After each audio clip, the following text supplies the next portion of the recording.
പാർലമെന്റിൽ നടന്ന ചർച്ചയിൽ ആർഎസ്എസിനെതിരെ ആഞ്ഞടിച്ച് രാഹുൽ ഗാന്ധി എല്ലാ ഭരണഘടനാ സ്ഥാപനങ്ങളെയും ആർഎസ്എസ് പിടിച്ചെടുക്കുകയാണെന്നും ഏറ്റവും വലിയ രാജ്യവിരുദ്ധത വോട്ട് കൊള്ളയാണെന്നും രാഹുൽ ഗാന്ധി ആരോപിച്ചു.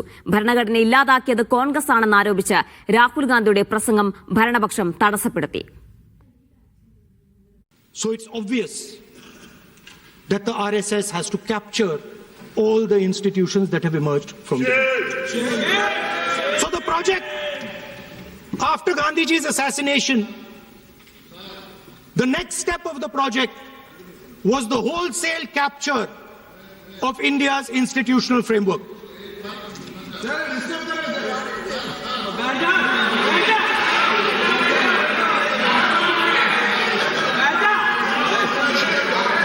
വിശദാംശങ്ങൾ നൽകാനായി സജു, ആർഎസ്എസിനെതിരെ ആഞ്ഞടിച്ചാണ് രാഹുൽ ഇന്ന് പാർലമെന്റിൽ സംസാരിച്ചത്. എങ്ങനെയായിരുന്നു ഭരണപക്ഷത്തിന്റെ പ്രതിരോധം?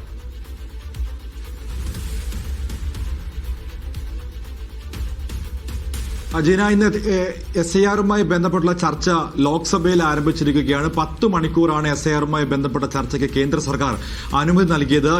ഇന്നിപ്പോൾ ചർച്ച ആരംഭിച്ചത് കോൺഗ്രസ് നേതാവായ മനീഷ് തിവാരി ആയിരുന്നതിനു ശേഷം വിവിധ അംഗങ്ങൾ സംസാരിച്ചു. അതിൽ രാഹുൽ ഗാന്ധിയുടെ ഊഴം എത്തിയപ്പോൾ രാഹുൽ ഗാന്ധി RSS-നെതിരെ വലിയ തോതിലുള്ള വിമർശനം ഉയർത്തി. പ്രത്യേകിച്ച് മഹാത്മാഗാന്ധിയെ വകവരുത്തിയ RSS നേതാക്കളെ മഹത്വവൽക്കരിക്കുന്ന നടപടിയാണ് BJP-യുടെ ഭാഗത്തു നിന്നും അതോടൊപ്പം തന്നെ RSS നേതാക്കളുടെ ഭാഗത്തു നിന്നും രാജ്യത്തുണ്ടാകുന്നത്. രാജ്യത്തെ ഭരണഘടനാ സ്ഥാപനങ്ങളെല്ലാം കാൽക്കീഴിലാക്കാനുള്ള നടപടിയാണ് ഇപ്പോൾ BJP ചെയ്തുകൊണ്ടിരിക്കുന്നത്. വോട്ടർ പട്ടികയിലെ തീവ്ര പരിഷ്കരണത്തിലൂടെ BJP-ക്ക് നേട്ടമുണ്ടാക്കാൻ വേണ്ടി വോട്ട് കൊള്ളയാണ് നടന്നുകൊണ്ടിരിക്കുന്ന കാര്യങ്ങൾ രാഹുൽ ഗാന്ധി തെളിവുകളടക്കം നടത്തി നേരത്തെ തന്നെ പ്രതിരോധിച്ചു. അത് ഇന്നിപ്പോൾ സഭയിൽ അദ്ദേഹം ഇതുമായി ബന്ധപ്പെട്ട വിഷയങ്ങളൊക്കെ ഉയർത്തി. പ്രധാനമായിട്ടും RSS-നെതിരെ വലിയ തോതിലുള്ള വിമർശനമാണ് രാഹുൽ ഗാന്ധി ഉയർത്തിയിരിക്കുന്നത്.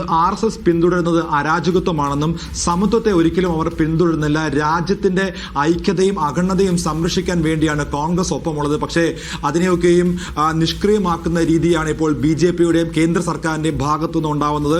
എല്ലാ സംവിധാനങ്ങളെയും കീഴിലാക്കിയുള്ള ഒരു നടപടിയാണ് ഇപ്പോൾ കേന്ദ്ര സർക്കാർ മുൻപോട്ട് കൊണ്ടുപോകുന്നത്. അതുകൊണ്ട് തന്നെ രാജ്യത്തെ സംരക്ഷിക്കാൻ വേണ്ടി ഭരണഘടന ഉയർത്തിപ്പിടിച്ചുകൊണ്ടുള്ള പോരാട്ടങ്ങൾ തങ്ങൾ ആവർത്തിക്കുമെന്നും RSS എന്നുള്ള ഒരു പ്രസ്ഥാനം അല്ലെങ്കിൽ ആ പ്രസ്ഥാനം എന്താണ് ചെയ്തെന്നുള്ളത് ഇവിടുത്തെ ജനങ്ങൾക്കറിയാം. പക്ഷേ ആ ചരിത്രത്തെ മറച്ചുവെച്ചുകൊണ്ട് അല്ലെങ്കിൽ അതിനെ മാറ്റിമറിച്ചുകൊണ്ടുള്ള പുതിയ പഠിപ്പീരുകളും പുതിയ ചരിത്രം എഴുത്തുമാണ് ഇപ്പോൾ BJP ഇവിടെ നടത്തുന്നതെന്നുമുള്ള വലിയ വിമർശനങ്ങളാണ് ഇപ്പോൾ ലോക്സഭയിൽ ഉയർന്നു കേട്ടത്. പ്രധാനമായിട്ടും വോട്ട് കൊള്ളയാണ് ഏറ്റവും വലിയ രാജ്യദ്രോഹം. ആ രാജ്യദ്രോഹം ചെയ്യുന്നത് BJP-യാണ്. അവർ എല്ലാ സംവിധാനങ്ങളും പ്രത്യേകിച്ച് ഭരണഘടനാ സ്ഥാപനങ്ങളെയെല്ലാം അട്ടിമറിച്ചിരിക്കുകയാണ്. അതിനെതിരെ ശബ്ദിക്കുന്നവരെ ഈ ഭരണഘടനാ സ്ഥാപനങ്ങൾ ഉപയോഗിച്ച് തന്നെ ഭീഷണിപ്പെടുത്തുന്ന നടപടിയാണ് രാജ്യത്തുണ്ടാകുന്നത്. തന്നെ പല കേസുകൾ കൊടുക്കാൻ ശ്രമിക്കുന്നു. അത്തരത്തിലുള്ള വലിയ ആരോപണങ്ങളാണ് രാഹുൽ ഗാന്ധി പ്രധാനമായിട്ടും ഉയർത്തിയിരിക്കുന്നത്. SIR-മായി ബന്ധപ്പെട്ടുള്ള വലിയ വാദപ്രതിവാദങ്ങളാണ് ഇന്ന് ലോക്സഭയിലുണ്ട്. സമാനമായി തന്നെ രാജ്യസഭയിലും വലിയ വിമർശനങ്ങൾ ഉയരുന്നു. പ്രത്യേകിച്ച് വന്ദേ മാതരവുമായി ബന്ധപ്പെട്ട ചർച്ചയിലായിരുന്നു നെഹ്റുവിനെതിരെ ഇന്നലെ പ്രധാനമന്ത്രി ഉയർത്തിയതിന് സമാനമായി തന്നെ വിമർശനങ്ങൾ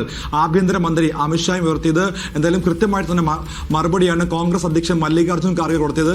രാജ്യത്തെ അല്ലെങ്കിൽ ദേശീയതയെ പറ്റി പഠിക്കുമ്പോൾ അല്ലെങ്കിൽ രാജ്യവികാരത്തെ പറ്റി ഒരിക്കലും RSS-ഓ BJP നേതാക്കളോ തങ്ങളെ പഠിപ്പിക്കേണ്ട എന്നുള്ള ഒരു മറുപടിയായിരുന്നു കോൺഗ്രസ് അധ്യക്ഷൻ മല്ലികാർജ്ജുൻ ഖാർഗെ നൽകിയത്. എന്തായാലും നാളെയും ഈ വിഷയവുമായി ബന്ധപ്പെട്ടുള്ള ചർച്ചകൾ രാജ്യസഭയിൽ തുടരും. ശരി സജു.